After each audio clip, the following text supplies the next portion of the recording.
Brain drain is an important topic that all of us must remember. Brain drain is a superpower and it is the greatest gift, the greatest thing that can happen to the country to which a high value, high skilled man goes to migrate to. And brain drain is the incarnation of hell itself on earth to the country from which the man migrates. Brain drain, as we know it, can dissolve, destroy, and corrode a country. Think about it. Say a father provides for his wife and 5 children, all under the age of 12. He is the breadwinner. He is the man who works for 12-hour shifts. The woman stays at home, take care of the children. On the side, she tries with whatever little time she has to do some tiny work such as weaving or some other small work she can be able to do. But the man spends most of his time in a more higher paying job such as working in a factory or a worker or an office. Now, what happens if tomorrow that man he dies, he's arrested, he disappears? What happens not to the man but to his family? And especially since that family has no relatives or no one to support them. The same thing is what brain drain is. The brain drain is when the father, the high value, high earning person who lifts up the country as a whole because of his value, leaves, disappears, killed, arrested. What happens to the family is exactly what happens to the nation. Brain drain is India's first and foremost problem, but is really a symptom of the root cause.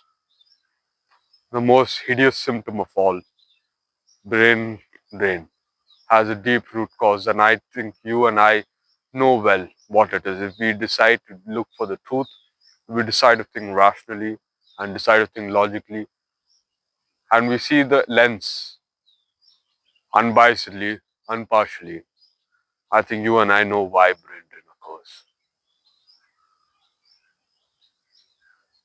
The simple reason is the quality of life is better in that country and not in this one. There's a reason why Indians, India, this country, has the largest amounts of migrants leaving every year. Every year. Of all country, more than 180 countries, India is the country with the largest share of migrants. And this speaks volumes. This speaks volumes about how the state this country is. When I was in school, many of my classmates, most of them, decided to go abroad for studies. And I asked them, are you going to come back to India? Most of them were frank, they were direct, and they were straightforward. No.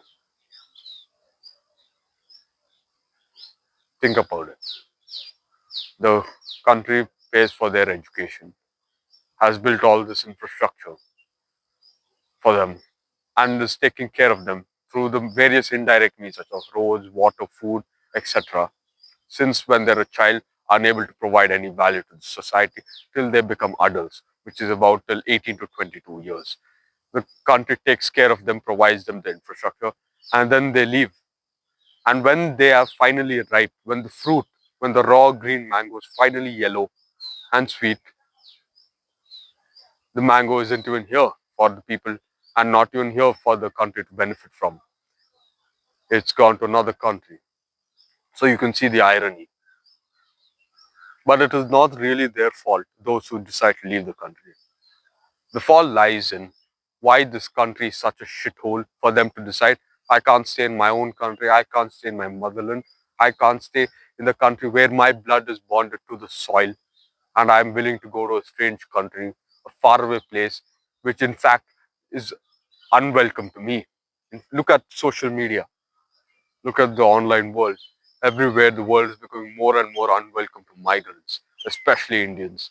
Yet people still die to go and reach that country. Look at the donkey method. Indians, especially from Gujarat and Punjab, and talking about Gujarat, it is very ironic that Gujarat is among one of the top states from which migrants depart to other countries.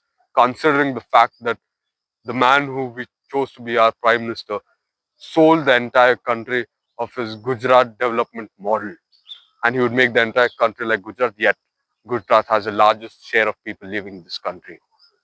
It is very funny, but that's for another video. What I'm talking about is that the donkey method. They go through the jungles of Mexico, the thick rainforest, the sweltering heat, dealing with cartels, gangs, and a good chance of death. And even if they die, they are just buried and their body is put somewhere in some bushes, like animals. Yet they're willing to endure that, living to remove their so-called wonderful, comfortable life in this developed Vishwaguru country to suffer all through that just to get a taste, just for a 1% chance of entering the USA. Willing to enter the USA through blizzards, snowstorms from Canada with a good risk of arrest and good risk of losing all their money to unscrupulous dealers, smugglers who promised to get them to the US border. All of that they are sacrificing in this sacrificing all of this just for a 1% chance. They could just be living in this beautiful Vishwaguru $4 trillion economy, the fourth largest economy on fourth highest economy on earth. This is the most developed country. This is a Vishwaguru. Why couldn't they just stay here? Why do they have to sacrifice all this for 1% chance of just getting into that country?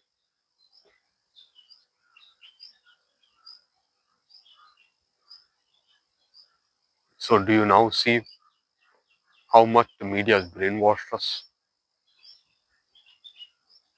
Do you now see how much lies is swirled around this country? Like an aquarium, like an aquarium. The same thing is swirling around and around. The fish are not allowed to escape. The fish believes that it has the freedom to move around, but it's stuck in that glass walls, stuck in the glass walls. But all it can see is the outside world, but cannot move outside, stuck in it, and is in the same water, that same lies, that same propaganda all the time. When the world is developing and the world is so much better than where we are, yet we think we are the best. That is because of certain people peddling a dangerous lie.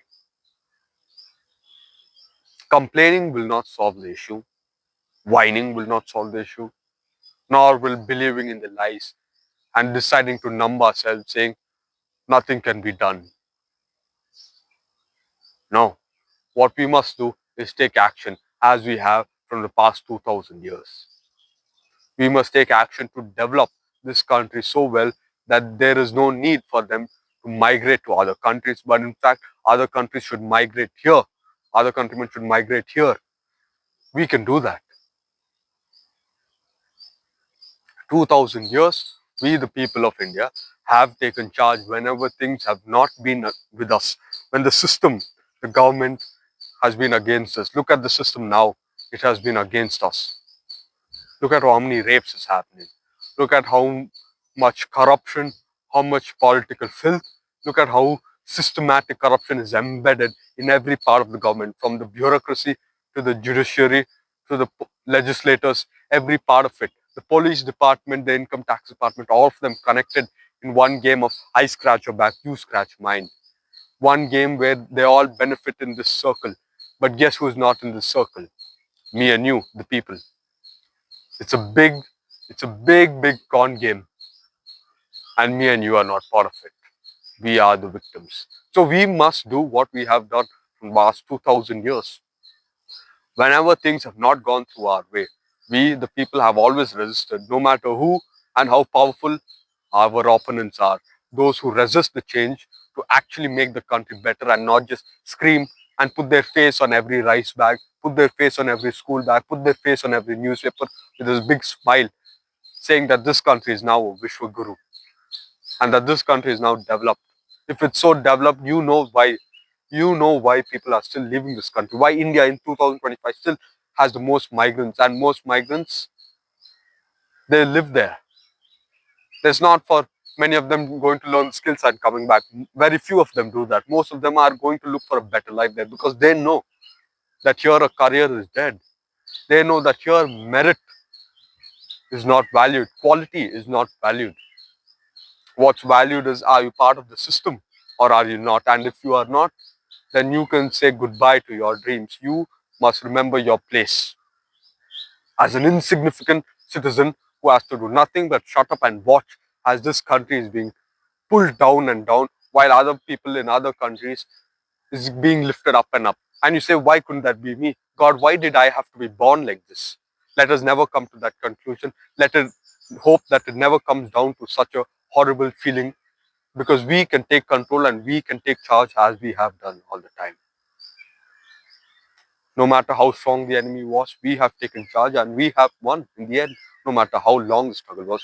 Take it from the Greeks, take it from the Huns, take it from the Central Asians, take it from the Mughals, take it from the Arabs, take it from the Brits, take it from all those invaders who tried to come and destroy us. Yet we, no matter how badly bruised, no matter how wounded, no matter how scarred we were, we came out in the end and we won. That is the endurance that our people, us Indians, us Bharatiyas have in us. So let us regain that spirit, let us regain that spark within us, and let us push for a change, not change for a political party. No, no, no, not voting for a new elections. No, let us push for reforms. Let us push for real change.